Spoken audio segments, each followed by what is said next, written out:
ఏమిటో మీకు తెలుసా? నీకు తెలుసా? తెలుసు. మీ పెట్టుబడికి, అది కోరే రాబడికి, ఆ రాబడి కోసం జరిగే దోపిడీకి అంతిమ యాత్రే ఆ ఊరేగింపు. ఒక సారా వ్యాపారి, ఒక రాజకీయ వ్యాపారి మీ పెట్టుబడిని కాపాడడానికి, మీ లాభాల్ని పెంచడానికి ఆడవాళ్ల శీలాన్ని, అమాయక ప్రజల జీవితాల్ని బలి తీసుకున్నారు. ఆ బలి పశువులదే ఆ ఊరేగింపు. మీరింత దారుణానికి ఒడిగడతారని, ఇంత రాక్షసులవుతారని నేను ఊహించలేదు.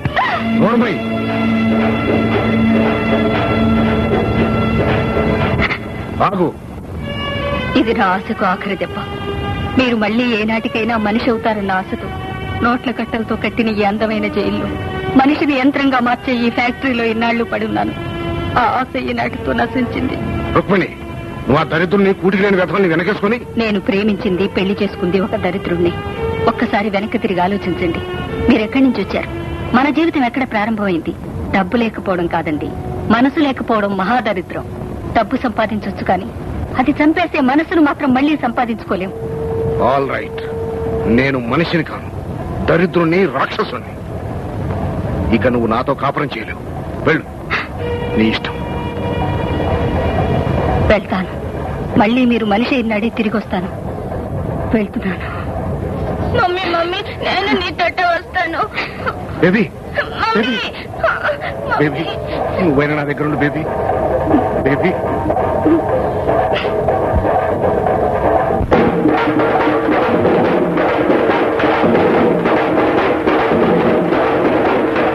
మంచోడు కాదు. మమ్మీని కొట్టావు, నన్ను కొడతావు. నేను వెళ్ళిపోతాను. Mummy, mummy. బేబీ ఆగు.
చంద్రం.